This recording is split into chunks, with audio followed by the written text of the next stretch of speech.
DC, Marvel, Turma da Mônica. Quem nunca parou pra ler uma história em quadrinhos na vida, né, gente? No episódio de hoje, a gente vai falar mais sobre esse mundo e principalmente o mercado dele no Brasil. Roda a vinheta.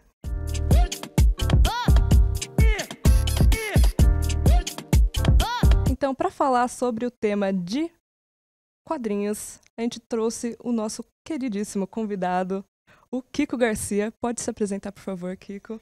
Boa tarde, Michele, amigos do Meia Hora. Eu sou o Kiko Garcia, ilustrador, quadrinista, também sou designer, tenho formação em professor de artes e mais uma porção de coisas. Boa!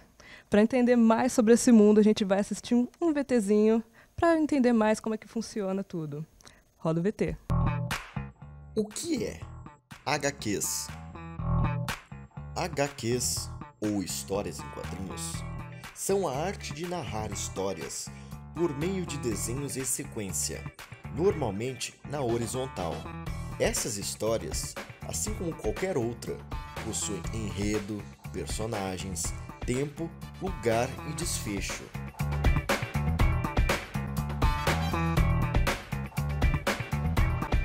Os quadrinistas utilizam diversos recursos gráficos nesse gênero textual para trazer o leitor para dentro da história contada.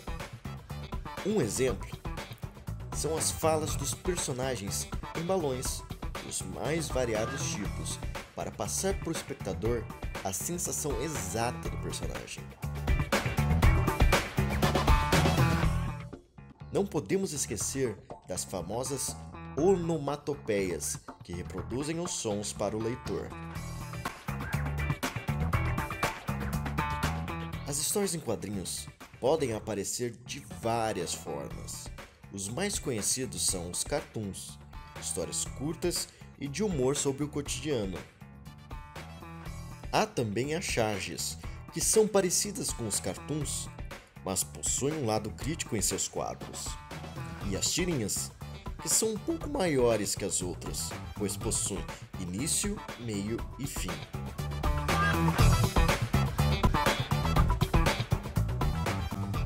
É muito provável que você já tenha lido uma HQ na vida. Afinal, existem inúmeros focos que elas podem seguir. Sejam romance, drama, suspense, crítica e o que nós vamos focar hoje, um gênero muito querido pelo público. Terror. Bom, Kiko, falando mais sobre a sua trajetória, eu queria saber mais como você entrou nesse mundo da arte, o que te inspirou a começar a fazer quadrinhos, enfim, me conta mais sobre isso, por favor. Bom, o meu começo acho que vem da infância mesmo, né, de gostar de desenhar, tanto de ler quadrinhos quanto assistir aos desenhos animados. Então, desde criancinha mesmo, eu sempre tive esse gosto, né, de desenhar monstrinhos, caveirinhas, e dobrar papel ao meio e criar personagens, e escrever historinhas e desenhar. Então, o meu começo se deu dessa maneira. O gosto pelas histórias também vem de criança, né? Eu cresci assim numa família que contava muita história, né? Viajando para o interior. Então, ao começar a trabalhar com artes, eu já estava trabalhando com quadrinhos, inclusive eu já assim que eu fui desenvolvendo as técnicas para trabalhar profissionalmente com quadrinhos, aí eu puxei também esse lado do terror na hora de criar minhas histórias, né? Sim. E eu queria saber mais sobre as suas referências, além dessas que você falou sobre a sua família. O que mais você gosta de assistir, ler, para se inspirar para fazer as suas histórias? Bom, além das histórias, né, dos causos, né, como a gente gosta de falar, eu gosto muito assim de filmes. Eu cresci nos anos 80, então era aquela febre da locadora, de alugar os filmes, tanto de terror quanto aventura, né, comédia. Então eu cresci nessa época. Então isso é muito forte juntou tudo, né? Então além das histórias contadas, os filmes, também passei a ler vários livros os livros de horror dos filmes que eu já gostava, por exemplo. Então aí entrou muito Stephen King. Eu já conhecia as histórias, né, que meu pai me contava do Edgar Allan Poe, então depois eu fui ler as histórias também. Então são inúmeras referências, né? Essa fonte nunca se esgota, né? Hoje em dia a gente tem uma porção de séries também, a gente vai conhecendo, né, outros autores, então isso nunca se esgota. Sim, além dos clássicos, tem os trabalhos mais recentes, né? A galera tá produzindo muito, né? Sim, exatamente. Então, como você disse, fonte inesgotável de inspiração, né? Exatamente. Eu queria perguntar, bom, falando mais sobre a série Catacumba, que é o seu carro-chefe, digamos assim, né? E queria saber mais sobre, especificamente, o Ivo Mortov, que é o grande anfitrião dessa história, né? Como foi criar esse personagem? Qual foi o processo? Então, Ivo Mortov é uma época que eu estava estudando 3D e desenvolvimento de jogos. E eu estava com uma ideia de fazer um jogo em que o personagem principal fosse um zumbi. Em vez de você controlar a primeira pessoa ali matando zumbis, eu queria ao contrário. Eu queria controlar um zumbi para fugir dos humanos, né, que legal. tentassem matar. É diferente. E aí eu criei esse personagem, mas assim, o jogo acabou não saindo, isso é uma outra história. Mas a sementinha dele já estava lá criada num caderninho meu, assim, muitos anos. E eu já fazia cartoons, tirinhas também, sempre tentando publicar, criar alguma coisa, né? Então, e eu tinha alguns contos, gostava de escrever também. Então foram várias coisas que favoreceram o nascimento do Ivo na Catacumba. Então quando eu criei a primeira Catacumba, e aí eu queria esse formato, né, de um anfitrião macabro que apresentasse os contos, eu naturalmente recorri a ele, que depois ele saiu numa versão infantil na revista Recreio. Sério? Ele saiu também uns gibizinhos dele, que era um estilo mais underground, né? Então antes da Catacumba ele também saía nos gibizinhos dele, hoje em dia são raros, nem eu tenho mais. Poxa. Então assim, foram vários acontecimentos que levaram até ele aparecer na Catacumba, né? E aí na Catacumba ele acaba tendo, ele se metamorfoseia, né? Ele muda de aparência conforme o teor da revista, né? Então ele já virou barata, ele já foi decapitado por penas, né? Como pena por ocultar os cadáveres na Catacumba. Então conforme o teor do gibi, ele se adequa, né, ao que está acontecendo. E eu queria saber, fiquei curiosa pro nome. De onde que veio a ideia do nome? Então, o nome, o Ivo Mortov, é um trocadilho com morto-vivo, né? Eu tenho esse apreço também por piadas piadas ruins que todo mundo gosta, mas ninguém admite, né? Então, um trocadilho. Então, o morto-vivo, né? Ele virou Ivo Mortov, né? É só um anagrama, né? Eu gostei bastante. Você estava falando que a ideia inicial era de ser um jogo. Você acha que se surgir uma oportunidade futura, talvez esse jogo poderia ir pra frente? Sem dúvida. Eu tenho ele todo escrito. Game designers, falem comigo. Já vão deixando o contato aí, gente, que ó. Eu pessoalmente queria muito jogar esse jogo, porque eu achei muito interessante. Obrigado. Essa ideia de ser um morto-vivo que tem que fugir de humanos. É o contrário. Eu adorei essa ideia, na verdade. Agora falando mais sobre o Terra Roxa, que é o seu mais novo lançamento. Sim. Eu queria saber mais qual a maior diferença entre produzir as Catacumbas, né, que são histórias mais curtas, e o Terra Roxa, que é uma história mais longa, né, um graphic novel, enfim. Acho que a resposta é bem por aí mesmo, né? Com uma história de mais fôlego, né, maior, de mais páginas, você tem a possibilidade de desenvolver mais o roteiro e os personagens. Então, assim, nas antologias da Catacumba, ele vai funcionar como fisgar o leitor de imediato e geralmente, não é obrigatório, mas assim, com um plot twist, né? Alguma coisa que vai surpreender, que vai assustar, você vai trabalhar bem a virada da página. Então, é como se fosse você tem ali um tempo mais curto para entregar algo para o leitor se divertir, né? Ou se horrorizar. No Terra Roxa, isso vale também para o Homem da Capa Preta, os álbuns ou graphic novels, aí a nomenclatura tem vários tipos de nome, né? Sim. Mas, enfim, um gibi maior, né?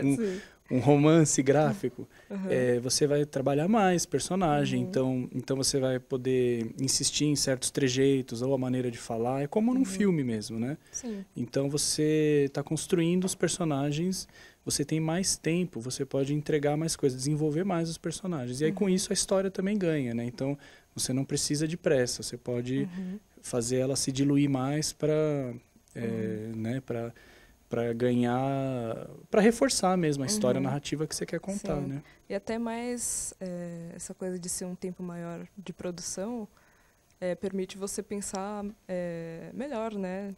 Maturar mais a ideia, né? Isso é fundamental assim no meu trabalho. Mesmo as histórias curtas, as catacumbas, elas sempre passam por um período de maturação. Então é normal. Você escreve uma ideia, começa a trabalhar, quando você vai voltar a ela, você já pensa alguma coisa diferente. Isso para mim acontece até no momento que eu estou assim paginando o gibi. Às vezes algum diálogo eu quero mudar, isso é natural. Sim. É bem dinâmico. Quanto tempo em média leva para você produzir, por exemplo, uma catacumba comparado com uma terra roxa? A catacumba, as últimas eu consegui fazer assim cerca de meio ano, uns 6 meses. Já teve vezes que eu fiz em 5 meses, então dá uma média assim de 1 mês para cada história, né? E dependendo da capa, a capa da última eu levei mais de 1 mês para resolver, por conta da animação que tem nela, né? Sim. Já outras, as histórias demoraram mais e a capa foi mais tranquila. O Terra Roxa, por exemplo, eu levei 1 ano e meio. Mas aí por conta de outros trabalhos também, né? Que você tem que parar para fazer outros trabalhos, né? É difícil se dedicar 100% do tempo a um único quadrinho, né? Isso vale, assim, geralmente para todo quadrinista brasileiro, né? Justíssimo. Ainda mais falando sobre o mercado brasileiro em si, você sendo quadrinista independente, queria saber mais a sua visão sobre o mercado aqui no Brasil. Como é que as pessoas recebem esse tipo de conteúdo, se as pessoas,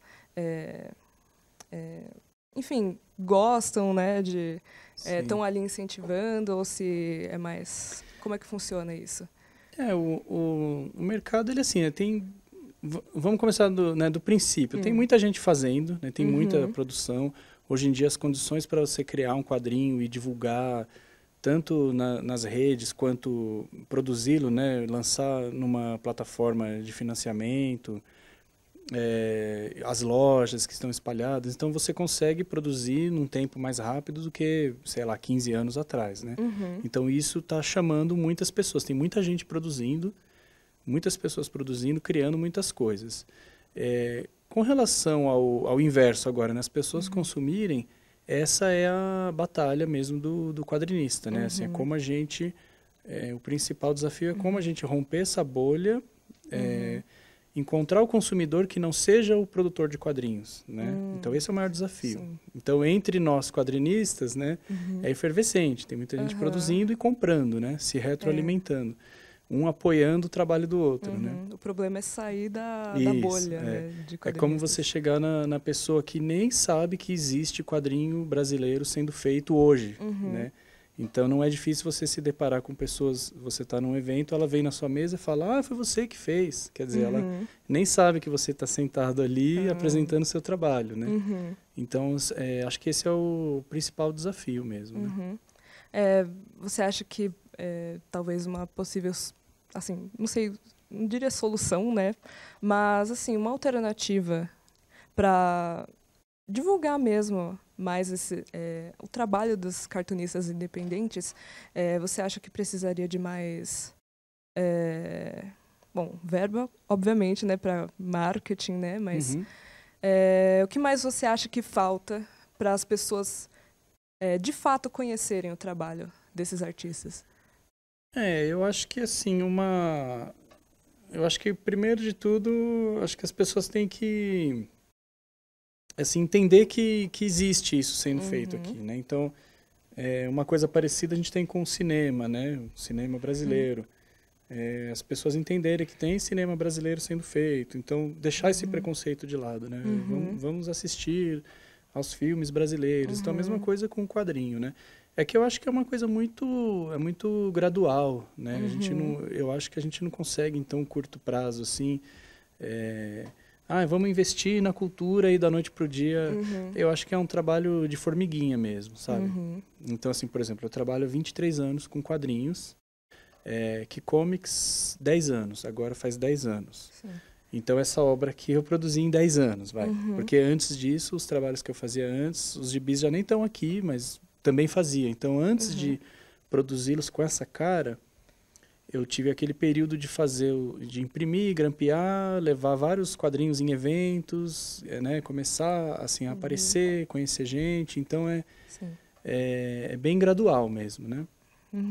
Gente, vão deixando nos comentários quadrinhos de artistas independentes que você acha que a galera tem que dar uma chance, né? Porque, como você disse, a gente tem que valorizar o nosso trabalho nacional, né? Vão deixando as suas recomendações. E eu queria saber se você acha que, antigamente, as pessoas liam mais HQs do que atualmente? Ou será que é ao contrário? Ou se está no mesmo nível? O que você acha que está acontecendo? Olha, eu acho que eu apostaria que lendo menos, talvez, por conta de internet, celular, né, o mundo digital. Produções audiovisuais, Sim. né? Talvez assim, né? Porque, mas existe também quadrinho digital. Tudo bem, mas assim, aí talvez sejam mais os leitores que já gostem, né? Talvez assim, quem não goste de ler e está conectado no mundo todo digital, não tem como apostar que ela vai querer se interessar por leitura, né? Vamos colocar tudo junto, quadrinhos, livros, né? Então, eu acho que é difícil a gente cravar, assim, né? Ter uma resposta. Né? Mas, sem dúvida, é algo que está acontecendo no mundo, né?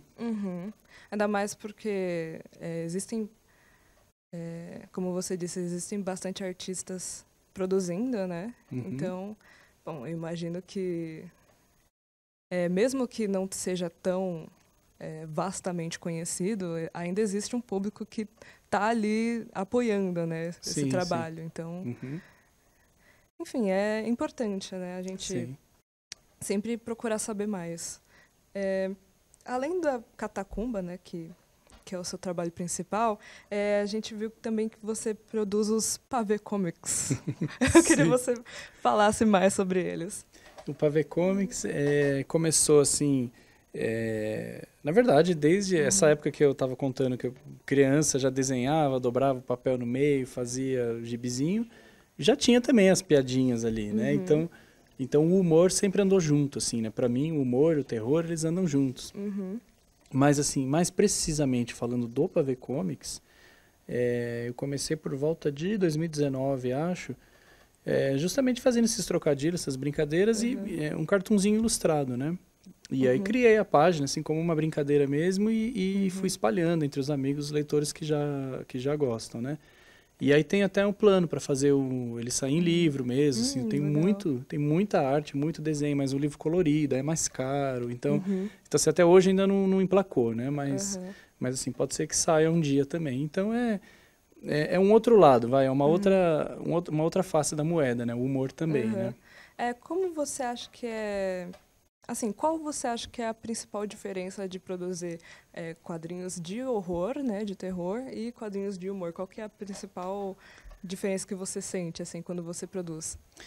É interessante essa pergunta. Para mim, eu encaro assim, o trabalho, né, no dia a dia com ilustração, é sempre um enorme prazer para mim. Então, eu posso estar desenhando uma HQ institucional, uma arte de camiseta encomendada, ou um quadrinho meu, ou um quadrinho para um amigo, eu vou sempre ter o maior prazer em estar ali desenhando, né? Trabalhando com aquilo que eu mais gosto de fazer, né?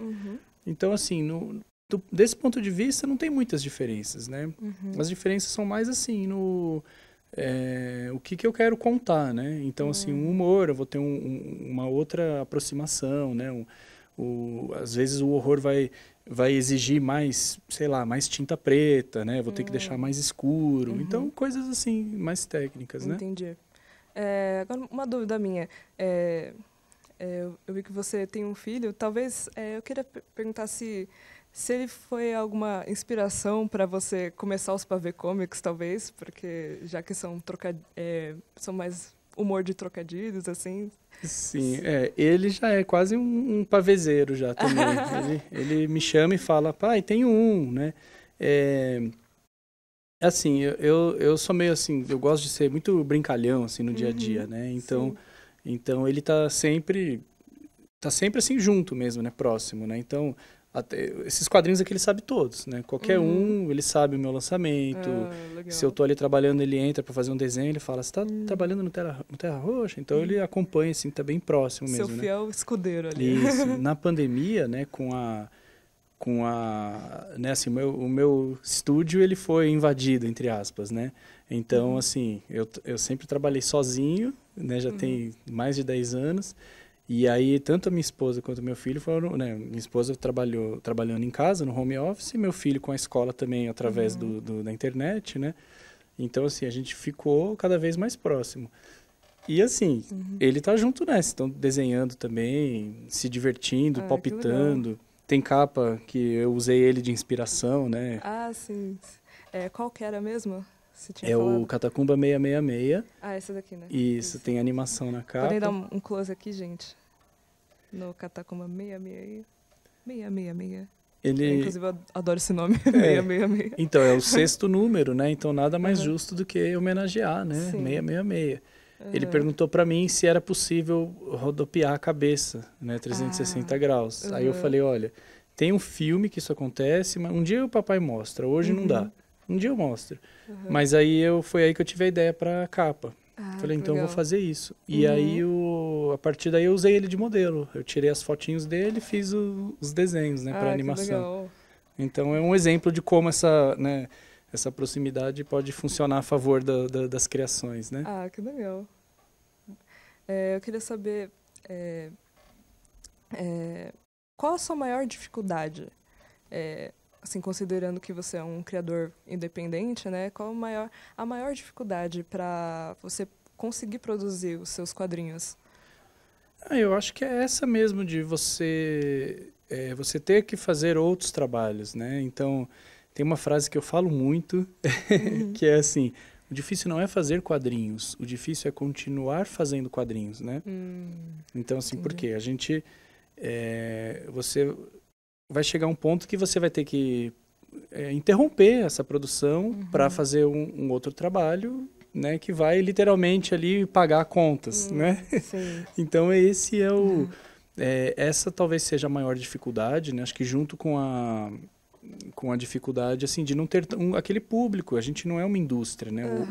O artista independente está longe de ser uma indústria. Ele não vai produzir aquilo como uma impressora, né? Então cada trabalho desse vai ter, assim, muita dedicação, muito tempo, muito esforço.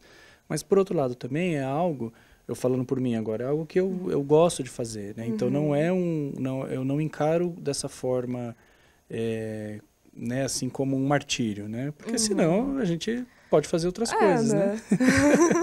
É algo assim, é difícil para o quadrinista não fazer quadrinhos, né? Isso vem desde a minha infância. Então, eu já trabalhei em outros lugares, já trabalhei em escritório, já fui gerente de marketing, já trabalhei com garantia em multinacional e estava sempre desenhando, né? Então, não tem jeito. É aquilo, né? Quando é para ser... Isso, o desenho vai te chamar, né? O quadrinho vai te chamar. Eu queria conversar sobre o assunto de ficção especulativa no Brasil. Bom, você produz tanto os seus quadrinhos de horror, né, de terror, que são mais fantásticos, né? Então, eu queria saber qual a sua visão sobre a ficção especulativa no Brasil, que normalmente a gente vê que as produções, elas são nacionais, elas têm mais essa visão de fazer mais um retrato do Brasil, de uma maneira mais naturalista, mais realista. Então, eu queria saber o que você acha das produções de ficção especulativa. Eu acho que assim, o trabalho retratista, né, ele é importante para a gente até entender o momento que a gente está vivendo, né? É que eu não acredito muito que devemos, né, nos ater apenas, né, a esse retratismo. Eu acho que assim, a gente é livre para poder contar a história que quiser. Eu falo isso até muito porque eu tenho aqui nas catacumbas, vai ser um terror bem brasileiro, no entanto ele vai ter um visual oitentista, punk rock, né, de skate, que são coisas que não são originárias do Brasil, por exemplo, né? Então eu falo até brincando, é como se fosse um sincretismo, né? Então eu vou misturar, você vai poder encontrar aqui uma história que parece que saiu de um Contos da Cripta, mas vai ter um boneco do Fofão, né? Sim. Uma boneca da Xuxa que arranhou as costas da criança, a loira do banheiro. Então assim, eu acho que assim, essa mistura, ela é natural. O trabalho mais recente, o Terra Roxa, né, um Brasil distópico em que a cana-de-açúcar dominou, então um regime voltado para a produção de cana-de-açúcar, ou seja, uma coisa que já ficou né, no passado, né, desde a época, né, do colonialista e tal. No entanto, eu trago para esse futuro, né, uma época mais no futuro, em que a cana escraviza as pessoas de uma maneira meio... Né, eu não vou contar assim para não estragar, mas assim, o Brasil, até o modo que eles falam, né, então é uma ficção, um terror, e tem uma crítica pesada, muitas coisas que a gente vem vivendo, né? Então, ele pode ser retratista, mas ao mesmo tempo ele tem elementos fantásticos, né? Sim. Quer dizer, principalmente de ficção científica, né? Sim, exatamente. Então, coisas de mutantes, né? Então, tem muita coisa acontecendo que não dá para dizer que é só uma... Eu não estou só retratando o que a gente vê aqui no Brasil, por exemplo, né? Sim. Tanto que eu percebo, assim, que nossa produção de arte aqui no Brasil tem tantos elementos fantásticos incrementados que a gente acaba não percebendo que são elementos fantásticos, exatamente, Sim, né? Então, é importante que a gente tenha essas obras que são mais focadas nessa ficção especulativa, né? Que, querendo ou não, também retratam a nossa realidade, né? Sim. Um exemplo recente legal no audiovisual, a gente tem o Cidade Invisível, né? Por exemplo, acho que do ano passado, né? Acho que é. Então é um exemplo legal, né? Tanto que assim, a gente fica até com gostinho de quero mais, né? Eu quero ver mais esses seres, né, fantásticos e tal. Então e você aborda, né, um horror social, né? Você vai abordar, né? Não deixa de ter uma política ali, né? Não partidária, né? Mas uma política nas histórias, né? Sim. Gente, para ir finalizando o nosso papo aqui, que tá sensacional, a gente vai começar um joguinho rápido de perguntas. Vamos começar. Primeiro, quero saber sua HQ favorita. A minha da vida, né? Da vida. Nossa, que difícil. Histórias Gerais. Histórias Gerais. Histórias Gerais, do Flávio Colin e Wellington Sirbeck. O que você mais gosta dessas histórias? Dessa história? Eu gosto muito do visual, as histórias, o modo como eles contaram. Ele tem tem um pezinho ali meio de Guimarães Rosa, bem bonito, um livrão, Legal. um gibi lindo, e eu adoro ele. Eu conheci até tarde, assim, não conheci na época que saiu, né? Ele é de 2001, por aí, não lembro agora de cabeça, mas eu conheci mais tarde, mas é um dos meus favoritos, eu sempre revisito ele e tal. Legal. Então, gente, já fica essa recomendação, vamos procurar depois. Um filme que foi adaptado de uma história em quadrinhos, eu queria saber qual que é o que você mais gosta. De história em quadrinhos, eu gosto muito do Creepshow, gosto do Anti-Herói Americano, acho que vamos ficar com o Creepshow, vai, para facilitar. Pode ser. Boa.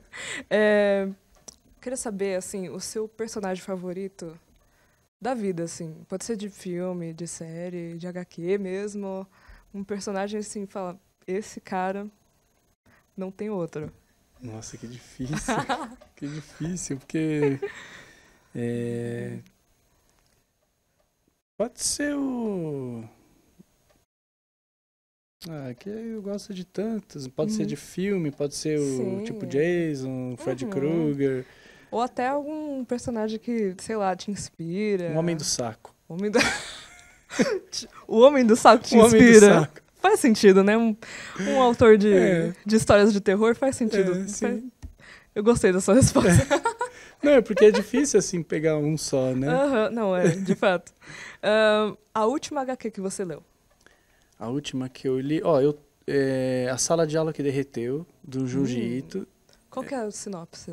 É uma secção, várias histórias, né? Mas a história, ela é compilada, mas essa primeira, que é a Sala de Aula que Derreteu, um menino que chega na escola e aí ele só pede desculpa. Ele fica o tempo inteiro só pedindo desculpa. Ele não fala nada, só pede desculpa. E aí uma colega dele é atropelada por um caminhão fugindo de uma menina. E aí ela vai ver que essa menina era irmã dele. Então por isso que ele estava pedindo desculpa. E aí tem uma coisa doida. O Junji Ito, ele inventa umas histórias... É mangá, né? Mangá de terror. Então aqueles gibis japoneses, só que de terror. E aí tem essa coisa meio assim, sabe? Meio de sonhos, de pesadelo, meio inexplicável. Aí a menina... para quem ele fica pedindo desculpa, parece que tem um pacto ali, que daí o cérebro derrete, aí a menina quer sugar o cérebro e as pessoas vão se derretendo por dentro, é bem... Uau! Fiquei intrigado com essa história. Não, as histórias dele são sensacionais. Então já fica aí até o Junji Ito, como se tivesse a pergunta de um quadrinista e tal, eu já vou falar que é ele. Então, gente, já vão deixando seus comentários, vão comentando aí vão respondendo essas perguntas junto com a gente, porque eu quero saber o que vocês acham de tudo isso. Uma HQ que foi muito importante para você. O Edifício, do Will Eisner. Aí também tem várias, mas vamos ficar no Edifício, do Will Eisner. Qual que é uma história breve, assim? O Edifício, assim, a história... O personagem principal é um prédio, né? E nesse prédio tem 4 personagens que eles têm alguma coisa relacionada com esse prédio. Então, assim, desde o cara que trabalhava, que era dono do prédio, ou um cara que ficava tocando violino na frente da fachada, pedindo esmola, ou um casal que se encontrava ali furtivamente para namorar na hora do almoço. Então, e um outro cara que quis salvar depois uma criança, ele viu a criança morrer e aí ele passou a frequentar ali a fachada do edifício. Então, e aí ao longo do tempo as coisas vão acontecendo. Então aí as pessoas morrem, mas o edifício está lá e muda a fachada. Então ele é um gibi lindo e quando eu li ele, já tem muito tempo, ele mexeu comigo de um jeito assim, poxa, o quadrinho não é só as historinhas da Mônica, da Disney, sabe? Sim. Então, assim, o Will Eisner tem as histórias dele, ele tem essa... Foi ele que cunhou o termo, né? Graphic novel, né? Foi então, ele. Então, assim, é um ponto, assim, que eu vi, poxa, quadrinhos pode ser mais, né? Aqui aí tem outros também, se eu for ficar falando aqui. Sim. Mas acho que essa representa bem, assim. Entendi. Eu gostei dessa recomendação, vou procurar depois. Agora, uma produção que você fez. Qual você acha que é a sua favorita ou que foi assim mais importante para você, o que mais te tocou quando você produziu? Essa daí também é difícil, porque como é que o pai vai escolher o filho favorito, né? Mas, vamos lá, talvez eu vou escolher a Catacumba 1, Pavor na Escada, pelo fato, o que ela representou, né? Então ali foi como talvez assim um ponto de virada, né? Assim, agora, olha, eu vou trabalhar com histórias que eu gosto, histórias que eu já tinha escrito, vou transformar em contos, vou fazer um quadrinho de horror, né? Então acho que ela representa uma mudança assim de direção. E aí com ela também muitas pessoas começaram a vir, né? Então comprou o gibi, aí voltava, eu quero a 2, né? Foi a minha primeira CCXP também. Eu lancei ela num outro evento, no Centro Cultural. E depois na CCXP, assim, vendi tudo, tive que imprimir mais. Então ela teve tem um significado legal, assim, para mim. Mas as outras eu gosto de todas, viu, gente? Podem ler todas. Que... É boa. Para finalizar o nosso papo, eu queria saber se você poderia dar um conselho para as pessoas que querem seguir esse ramo de produção de quadrinhos, o que você poderia recomendar para essas pessoas? Eu acho que é gostar mesmo, né? Gostar bastante de pôr a mão na massa, né? De ler, de escrever, de desenhar. Se, eu quero ser mais roteirista, então ler, escrever, eu quero ser artista, então, sei lá, treinar, né? Eu não vou falar assim, faça cursos, tal, porque eu não tenho a fórmula exata. Às vezes a pessoa faz e eu acho que depende da pessoa mesmo querer fazer, né?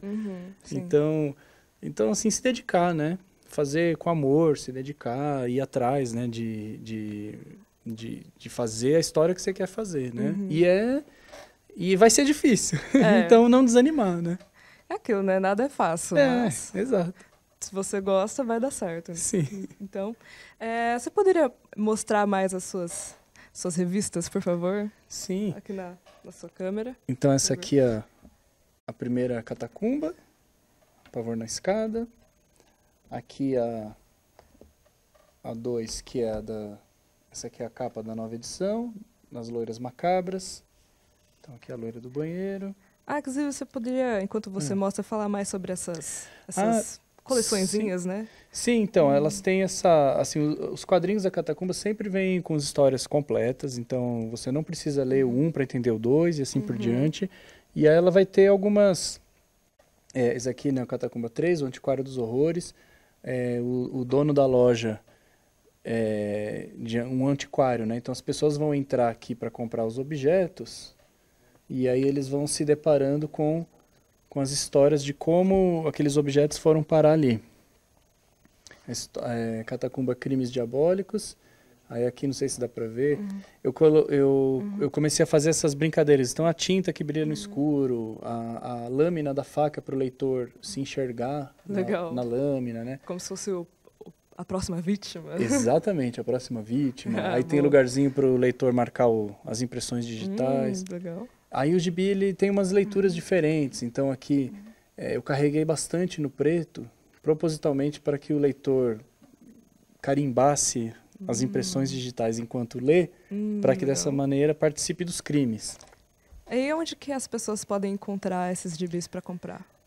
Tem o site, né, Kikomics.com.br, ou até pelo Instagram também, mas no site tem compra direto ou me chamar, né, em lojas também, se achar, às vezes tem loja também. Boa. Catacumbafobia, lojas de quadrinhos, né, tô dizendo. Tal. Sim. Então aqui a Catacumbafobia eu colei uma aranha. Não sei se dá para ver aqui, né? Uma texturazinha. É um veludo. Aí a Catacumba 666. Então a Catacumbafobia, histórias de fobia, pessoas que têm fobia, têm medo de alguma coisa, um horror mais psicológico. E a Catacumba 666, né, como o nome diz, histórias de possessão, demoníacas. Isso, perseguição. Aí Legal. O Homem da Capa Preta, que é o álbum, que é uma história de família mesmo, que meu avô contava, que são amigos que ficam se desafiando, né? Quem é o mais corajoso? Quem vai no cemitério à meia-noite? Quem vai caçar o lobisomem? Então é um terrorzinho bem brasileiro. O Assombra Contos, que é um livro de contos, e ele também é ilustrado, né? Então ele tem ilustrações de página inteira. Inclusive você pensa em fazer mais livros que são de contos, né? E não necessariamente quadrinhos? Sim, também tenho mais ideias para continuar fazendo, né? Quero sim voltar a fazer. E o Terra Roxa, o que eu lancei agora, no mês passado, que esse aqui é que eu estava contando, né? Um futuro meio Brasil distópico. O pessoal vive em função da cana-de-açúcar. Vive e morre em função da cana-de-açúcar, né? Então também, esse aqui é o mais recente. Então é isso, gente. Muito obrigada pela companhia de vocês. Agradeço de novo o nosso Kiko Garcia, lendário. Muito obrigado. Eu que agradeço. Obrigado pelo convite. Foi um prazer. De novo, vocês podem falar de novo as suas redes sociais? Sim. O meu site é Kikomics, com 2 Ks, né? KIKOMICS.com.br. E aí eu estou também no Instagram, @Kikomics. No YouTube tem as animações, tem os vídeos, ou eu desenhando, ou animações que eu faço dos quadrinhos também. E no Facebook também, quadrinhos, Kikomics Quadrinhos. Gente, sigam a Fapcom aqui nas redes sociais. O nosso Instagram, @canal Fapcom, o canal Fapcom lá no YouTube também. Se inscrevam lá, deixem os seus comentários. Muito obrigada e até o próximo programa. Tchau, tchau.